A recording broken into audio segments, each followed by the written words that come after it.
வணக்கம். இன்னைக்கு உங்களுக்காக கதை சொல்ல வந்திருப்பது வியல் உங்கள் சகி. இன்னைக்கு நம்ம பார்க்க போற கதையின் பெயர் வேலைக்கு போகும் மருமகளே. கதைக்குள்ள போலாமா? வாசலில் கால் டாக்ஸி வந்து நிற்கும் சத்தம் கேட்டு கையில் இருந்த கிண்ணத்தை வைத்துவிட்டு கடகடவென வெளியே சென்ற லாவண்யா ஆட்டோவில் இருந்து இறங்கி கொண்டிருந்த தனது மாமனார் மாமியாரை சிரித்த முகத்துடன் வரவேற்றாள். வாங்க மாமா, எப்படி இருக்கீங்க? வாங்க அத்தை. இப்போ உடம்புக்கு பரவாயில்லையா? கால்வலி எப்படி இருக்கு? ஆ, ஏதோ இருக்கு. டாக்டருங்க தான் ஆளுக்கு ஒண்ணுன்னு சொல்லிட்டு இருக்காங்களே என்று உள்ளே நடக்க ஆரம்பித்தாள் வச்சலா. அதுதான் இங்க டாக்டர் கிட்ட பார்க்க வந்திருக்கோமே, அதுக்குள்ள எதுக்கு இப்படி சலிச்சுக்கிற? அம்மாடி, அவ அப்படிதான் எல்லாத்துக்கும் வில்லு பாட்டு பாடுவா. நீ வா உள்ள என்று உள்ளே சென்றார் விஸ்வநாதன். பின்னால் டிக்கியில் இருந்து அவர்கள் பைகள் எடுத்து கொண்டு வந்த கோபி, இதோ பாரு, எங்க அம்மாவை பத்தி தான் தெரியும் இல்ல, அவங்க எதனா சொன்னா எதுவும் காதுல போட்டுக்காம நீ உன் வேலைய பாரு. இதுக்காகலாம் சங்கடப்பட்டுக்காத.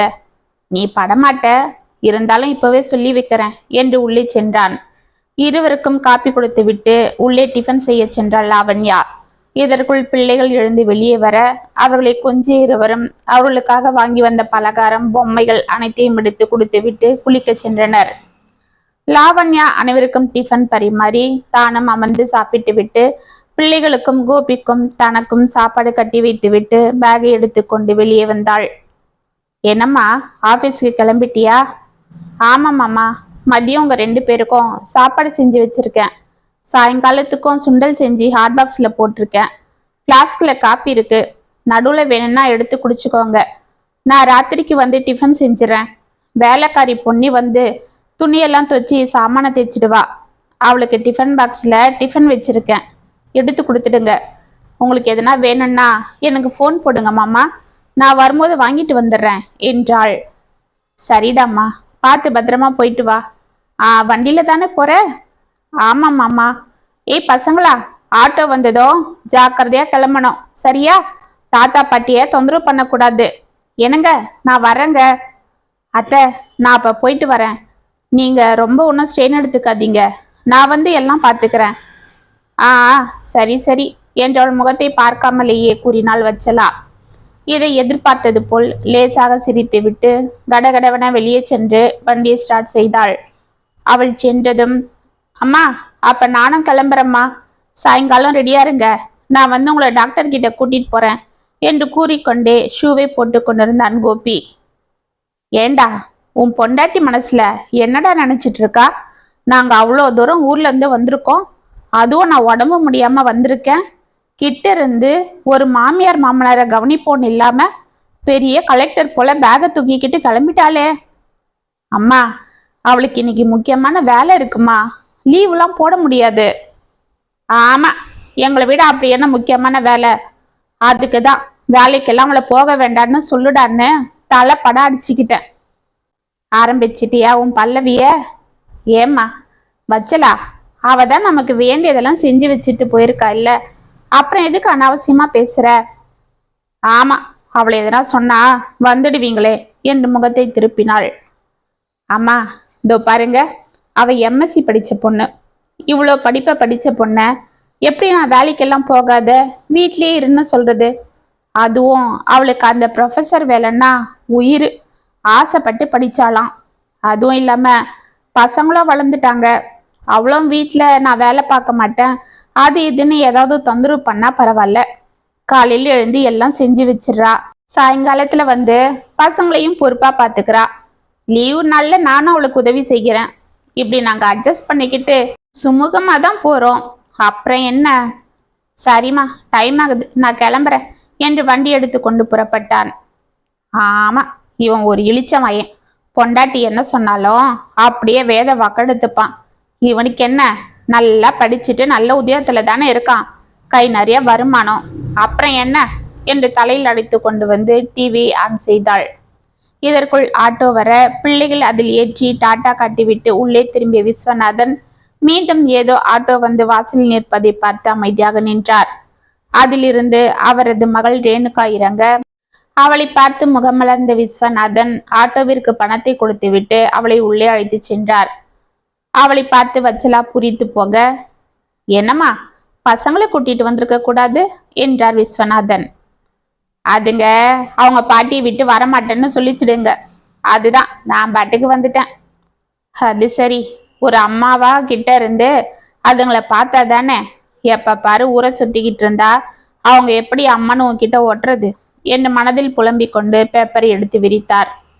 தன் மகளுக்கு டிஃபனை பரிமாறி அவள் அருகில வந்தாள் வச்சலா. என்னம்மா நீங்க வந்திருக்கீங்க, அண்ணி ஒன்றும் ஸ்பெஷலா செய்யலையா? வெறும் பொங்கலும் சாம்பார் வடையும் செஞ்சிருக்காங்க. அவளுக்கு எங்கடி நேரம் இருக்கு? அதுதான் பேக் எடுத்துட்டு வேலைக்கு போயிடுறாளே. ஏமா இதுக்கு மேல என்ன ஸ்பெஷலா செய்ய சொல்ற?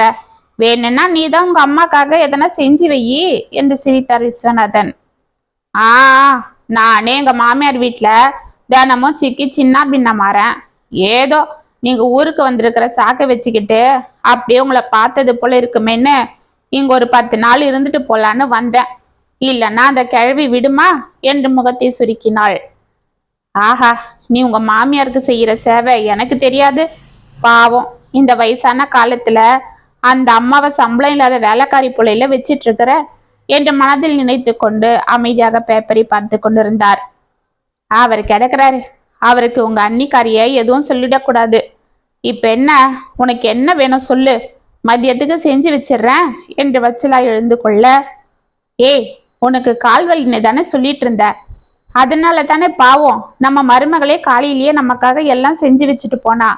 இப்ப எதுக்கு நீ அடுப்புக்கு போற என்று அவளை உற்று பார்த்த விஸ்வநாதன்.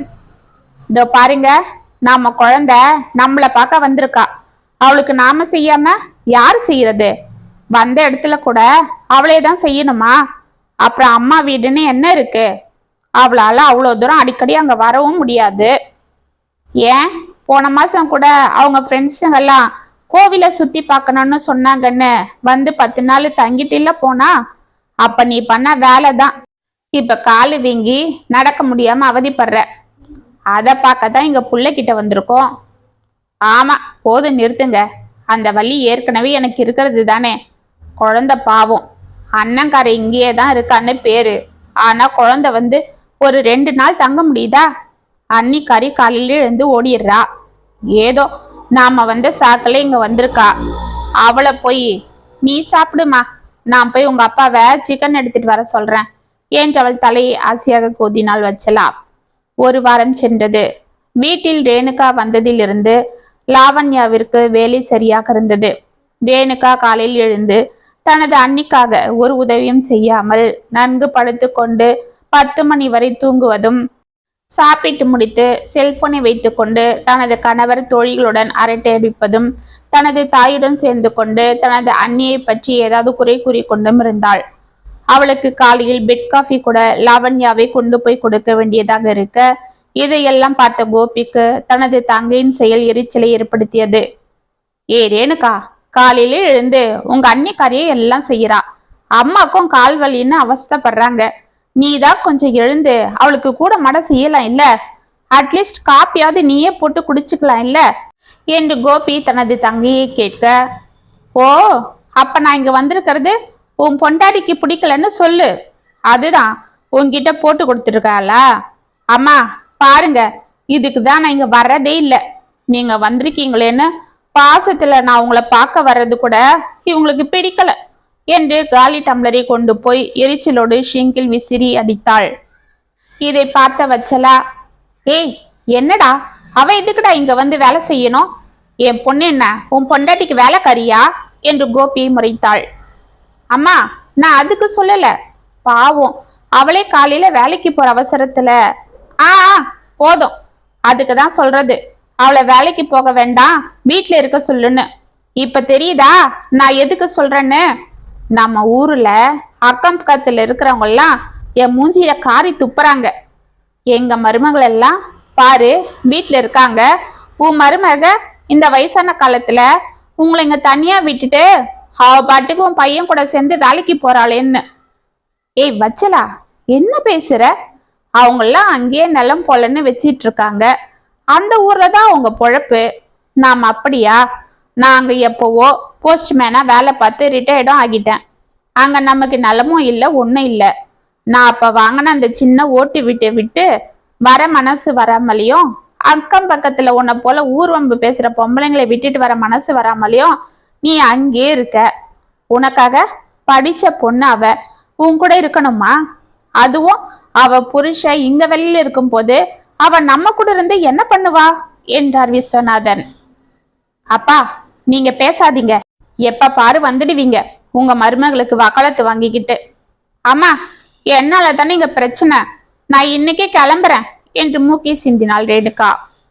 நீ ஏண்டி போகணும் என்று வச்சலா கூற, நிலைமை அத்துமீறி கொண்டு போவதை பார்த்த லாவண்யா, மாமா நீங்க டென்ஷன் ஆகாதீங்க, அத்தை தானே பேசுறாங்க, பரவாயில்ல விடுங்க. அத்தை, அவர் ஏதோ கோவத்துல பேசிட்டாரு, விடுங்க அத்தை. ரேணுகாவை சமாதானம் செய்யுங்க. அவ எத்தனை நாள் வேணும்னாலும் இங்க இருக்கட்டும், நான் பாத்துக்கிறேன் என்று லாவண்யா கடகடவென ஆபீஸுக்கு கிளம்பி வெளியே சென்று ஸ்கூட்டி ஆன் செய்ய அது ஸ்டார்ட் ஆகாமல் மர்க்கா செய்ய ஆரம்பித்தது. கோபி வந்து அது ஏதேதோ செய்து பார்த்து சலித்து விட, சரிம்மா இரு, நானே உன்னை இன்னைக்கு காலேஜில் விட்டுறேன் என்றான். இல்லைங்க, நீங்க இந்த பக்கம் போகணும், நான் அந்த பக்கம் போகணும், என்னை விட்டுட்டு போக லேட் ஆகுமே என்று அவள் கூறிக்கொண்டிருக்க இதற்குள் வாசலில் கார் வந்து நின்றது.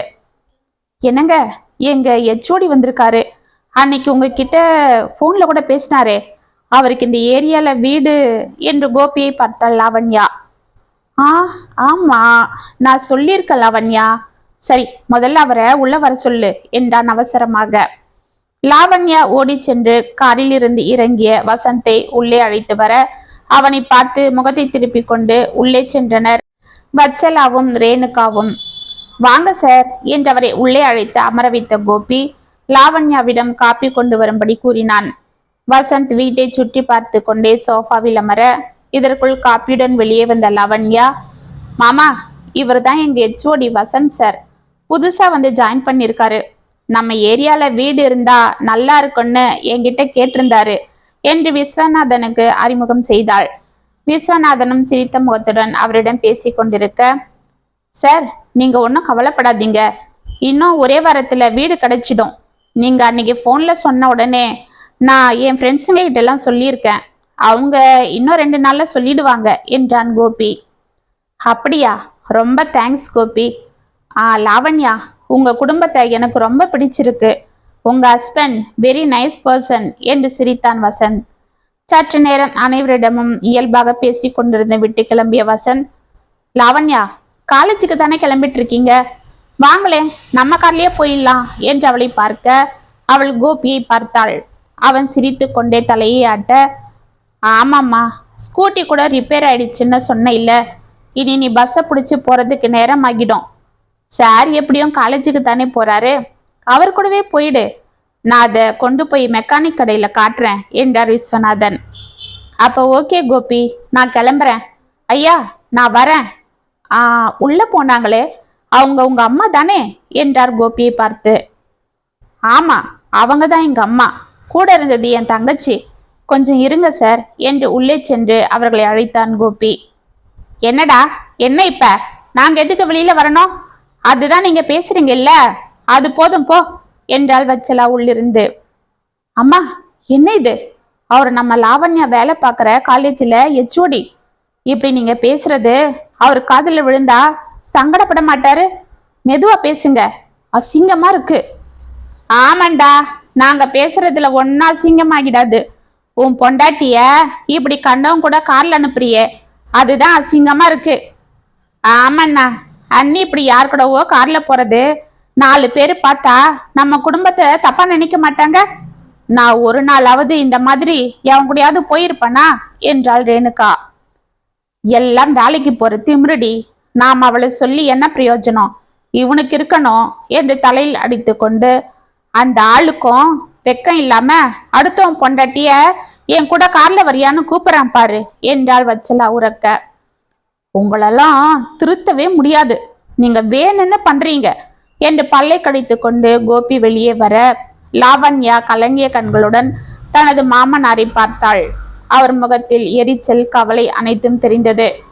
கோபி அமைதியாக அங்கு வந்து, சார் எங்க அம்மா என்று கூறுவதற்குள், பரவாயில்ல மிஸ்டர் கோபி, அதனால என்ன இருக்கு, வயசானவங்கன்னா அப்படிதான் இருப்பாங்க, அவங்களுக்கு அநேகமா பிபி இருக்கும்னு நினைக்கிறேன்.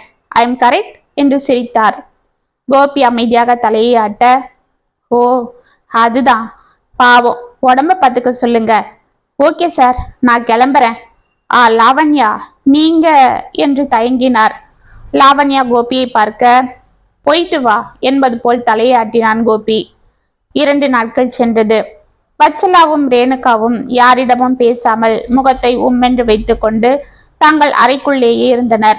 சாப்பிடும் வேளைக்கு சரியாக வெளியே வருவதும், மாலையில் இருவரும் வெளியே ஊரை சுற்றி விட்டு வருவதும் என இருக்க, இதையெல்லாம் பார்த்து லாவண்யாவிற்கு மனது வேதனையாக இருந்தது. அவளை விஸ்வநாதனும் கோபியும் சமாதானம் செய்து கொண்டிருந்தனர். தனது மருமகளை வேதனைப்படுத்த தனது மகளுடன் சேர்ந்து கொண்டு ஊரை சுற்றி கொண்டிருந்த வச்சலாவிற்கு கால்வலி அதிகமாகி கொண்டிருக்க, அத்துடன் பிபியும் அதிகரித்து கொண்டிருந்தது. அன்று மாலை இருவரும் கடைத்தெருவில் ஐஸ்கிரீம் சாப்பிட்டு விட்டு நடந்து கொண்டு வந்திருக்க, வச்சலாவிற்கு தலை கிரென சுற்றி தடால் என்று மயங்கி அங்கிருந்த சிறிய பள்ளத்தில் விழுந்தாள். இதை பார்த்து ரேணுகா அலற, அனைவரும் அலறிக்கொண்டு அவளை தூக்க ஓடி வந்தனர். அங்கு ஒரு கார் வந்து நின்றது. 3 நாட்கள் கழித்து வச்சலா மெதுவாக கண்களை திறந்து சுற்றி பார்த்தாள். நான் எங்க இருக்கேன்? எனக்கு உடம்பெல்லாம் ஒரே வலியா இருக்கே என்று முனறினாள். வச்சலா, அமைதியாரு, நீ ஆஸ்பத்திரியில தான் இருக்க. உன் காலில் ஆப்ரேஷன் ஆயிருக்கு என்றார் விஸ்வநாதன் அவள் அருகில் கஞ்சி எடுத்து கொண்டு வந்து. என்னங்க, என்ன சொல்றீங்க? ஆமா வச்சலா, அன்னைக்கு நீ கீழே விழுந்த வேகத்துல அங்கிருந்த ஒரு சின்ன பள்ளத்துல விழுந்துட்ட. அதுல உன் கால் எலும்பு முறிஞ்சிடுச்சு. ஏற்கனவே உன் எலும்பு கொஞ்சம் தேய்மானம் இருந்ததால அந்த சின்ன அடியில எலும்பே உடஞ்சிடுச்சு. உனக்கு பிளேட் வச்சு ஆப்ரேஷன் பண்ணிருக்காங்க.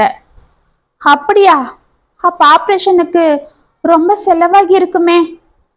ஆமா, 3 லட்சம் செலவாச்சு. அட கடவுளே என்று பதறிக்கொண்டு எழுந்து அமர்ந்தாள். ஆமா வச்சலா, நீ 1 மாசத்துக்கு நல்ல ரெஸ்ட்ல இருக்கணும். இந்த கஞ்சிய குடி. ஆமா, எங்கெங்க யாரும் காணோம்? கோபி ஆபீஸுக்கு ஏதோ மீட்டிங்னு போயிருக்கான். நம்ம மருமக போதும், அவளை பத்தி பேசாதீங்க. அவளாலதான் எல்லாம். ஏண்டி, அவ என்ன பண்ணா என்று சற்று கோபமாகவே கேட்டார் விஸ்வநாதன். என்ன பண்ணாளா? அவ ஒழுங்கா வீட்ல இருந்து நம்மளை பார்த்திருந்தா நான் ஏன் வெளியில போகணும், இப்படி விழுந்து வரணும்? ஆமா, அவ என்ன உன்னை பார்க்கல, கொழுப்படுத்து போய் உன் பொண்ணு கூட சேர்ந்து பாவம் அவளை வெறுப்பேத்த நீங்க பண்ண கூத்தாலதான் உன் கால் உடைஞ்சுது. நம்ம லாவண்யா மட்டும் இல்லைன்னா உன் கால் இப்படி சரியாகி இருக்காது, பாத்துக்க. ஆமா, அவ என்ன பண்ணாலாம்? அவ தாண்டி எல்லாம் பண்ணா. என்ன சொல்றீங்க? என் பொண்ணும் பையனும் இருக்கும்போது அவ என்னத்தை செஞ்சிட்டு இருக்க போறா?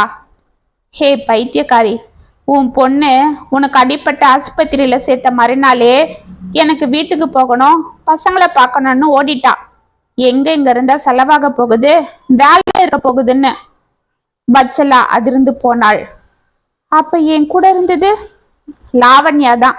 உனக்கு ஆப்ரேஷன் ஆகி இன்னைக்கு காலையில உன்னை ஜெனரல் வார்டுக்கு மாத்திர வரைக்கும் அவ தான் இருந்தா. இன்னைக்குதான் காலேஜில் எக்ஸாம் இருக்குன்னு போயிட்டா. அது மட்டும் இல்ல, நம்ம பையனுக்கு அவசரத்துக்கு பணத்தை புரட்ட முடியல. 1 லட்சம் தான் கிடைச்சதுன்னு கொண்டு வந்து கொடுத்துட்டு திருன்னு முழிச்சான். நம்ம மருமக தான் அவங்க ஆபீஸ்ல யார்கிட்டயோ கேட்டு 1 லட்சம் பணத்தை ரெடி பண்ணான். மருந்துக்கான 50,000 அவ அக்கௌண்ட்ல இருந்து எடுத்து கொடுத்தா. பத்தாததுக்கு அவ எச்சுவடி, அதுதான் அன்னைக்கு வீட்டுக்கு வந்த மனுஷனை நீ அவமானப்படுத்தி அனுப்பினியே, அவருதான் அன்னைக்கு உன் ஆஸ்பத்திரியில கொண்டு வந்து சேர்த்து அவசரத்துக்கு 50,000 பணத்தையும் கட்டினாரு என்றார். அப்படியா? ஆமா, இன்னும் 50,000 எப்படியாவது இன்னைக்கு சமாளிச்சுட்டு வரேன்னு நம்ம மருமக தான் சொல்லிட்டு போனா. அவளை வேலைக்கு போகாத, வீட்டுல இருன்னு சொன்னியே, அவ மட்டும் வேலைக்கு போகாம இருந்தா இந்நேரம் உன் நிலைமை என்ன ஆயிருக்கும் சொல்லு? இப்படி எழுந்து நீ உக்காந்துருப்பியா? பாவம், அன்னைக்கு அவ கூட வேலை பார்க்கற மனுஷனை அப்படி அவமானப்படுத்தின. அவர் மனசு என்ன சங்கடப்பட்டிருக்கும் என்று அவர் கூறிக்கொண்டிருக்க, அதெல்லாம் ஒன்னே இல்லை சார் என்று உள்ளே வந்த வசந்த், அம்மா, லாவண்யா என் கூட பிறந்த தங்க போல. நாங்க எல்லாரும் ஒரே இடத்துல வேலை பார்க்குறோம். தினம் தினம் நாங்க பார்த்து பழகுறோம். எங்க மனசுல கலங்க இருந்தா எப்படி நாங்க பழகுவோம் சொல்லுங்க? அதுவும் நாங்கெல்லாம் அடுத்த தலைமுறையினரை நல்வழிக்கு கொண்டு வர ஆசான்கள். நாங்க அப்படி தப்பானவங்களா இருந்தா எங்களை பார்த்து பசங்க என்ன கத்துப்பாங்க? அதுவும் இல்லாம இந்த காலத்துல ஆண்கள் பெண்கள்னு எல்லாரும் வேலைக்கு போறாங்க. போய்தான் ஆக வேண்டி இருக்கு. ஏன்னா ஆணுக்கு பெண் சரிசமமா படிக்கிறாங்க, உழைக்கிறாங்க. அவங்கள எப்படி வீட்டுல பூட்டி வைக்க முடியும்? அது மட்டும் இல்லாம படிப்பு வேலை எல்லாம் அவங்க தன்னம்பிக்கை வளர்க்க மட்டும் இல்லை, வீட்டுல இருக்கிறவங்களுக்கும் உதவியாகவும் இருக்கு. அப்படி வெளியில வர்ற பெண்கள் கூட வேலை பார்க்குற ஆண்கள் அவங்கள பாதுகாக்கணும். நாங்க பாதுகாக்கிறோம். எங்கேயோ சில தப்புகள் நடக்கிறத வச்சு எல்லாரையுமே நாம தப்பா நினைக்கிறது என்ன நியாயம் என்று சிரித்தார். ஐயா, என்னை மன்னிச்சிடுங்க. என் மருமகளை இனி நான் எதுவும் சொல்ல மாட்டேன். அவ என் மருமக இல்ல, மக என்று கண்கள் கலங்கினாள் வச்சலா. வெரி குட் ஐயா, நீங்க கவலைப்படாதீங்க. மீதி இருந்த 50,000 நானே கட்டிடுறேன். கோபியால எப்ப முடியுதோ அப்ப கொடுக்கட்டும். இது நான் என் தங்க லாவண்யாவுக்காக மட்டும் இல்ல, உங்க அழகான குடும்பத்துக்காகவும் செய்யறேன் என்று சிரித்தார் வசந்த். விஸ்வநாதன் அவருக்கு நன்றிகள் கூறினார். 2 மாதங்கள் சென்றது. அத்தை, நான் ஆபீஸுக்கு போயிட்டு வரேன். மாமா, சாயங்காலம் சாப்பிட ஸ்நாக்ஸ் என்ன வேணும் என்று வண்டி எடுத்தாள் லாவண்யா. அது வந்துமா என்று விஸ்வநாதன் வாயெடுக்க, அதெல்லாம் ஒன்னும் வேண்டாம் கண்ணு. நானே சாயங்காலம் வீட்டுல கொழுக்கட்டை செய்யறேன். கடையில எல்லாம் எதுவும் வாங்கி வராத, பசங்களுக்கும் உடம்புக்கு கெடும். இந்த கிழவனாருக்கு வேற வேலை இல்லை என்றால் வச்சலா குறும்பாக அவரை பார்த்து. அத்தை, எதுக்கு அத்தை நீங்க சிரமப்பட்டுக்கிட்டு? அம்மாடி, நீ வீட்டுக்காக என் புள்ள கூட சேர்ந்து உழைக்கும் போது நான் உனக்காக ஏதோ என்னால முடிஞ்சத செய்யக்கூடாதா சொல்லு? முன்னதான் காலு வலின்னு உக்காந்து கிடந்தேன். இப்ப என்ன, உன் புண்ணியத்துல எல்லாம் சரியாயிடுச்சு. ஊர்ல இருக்கிற வீட்டையும் வாடகைக்கு விட்டு இப்ப உங்க கூடவே வந்துட்டோம். இனி என்னால முடிஞ்சத உங்களுக்கு செஞ்சாதான் என் மனசுக்கும் நிம்மதியா இருக்கும் என்று தனது பேர பிள்ளைகளை அணைத்து கொண்டாள். கோபி சிரித்து கொண்டே லாவண்யாவை பார்க்க அவள் முகத்தில் மகிழ்ச்சி பொங்கியது. விஸ்வநாதன் பெருமையோடு தனது மனைவியை பார்த்து கொண்டிருந்தார். இத்துடன் வேலைக்கு போகும் மருமகளே கதை முற்றும். உங்களுக்காக எழுதின இந்த கதை உங்களுக்கு பிடிச்சிருந்தா கமெண்ட்ஸ்ல சொல்லுங்க, லைக் பண்ணுங்க, ஷேர் பண்ணுங்க, மறக்காம சப்ஸ்கிரைப் பண்ணிக்கோங்க. மீண்டும் நாளைக்கு வேற ஒரு சுவாரஸ்யமான கதையோட உங்களை சந்திக்கிறேன். அது வரைக்கும் இணைப்பிலே இருங்க. இப்படிக்கு வியல் உங்கள் சகி.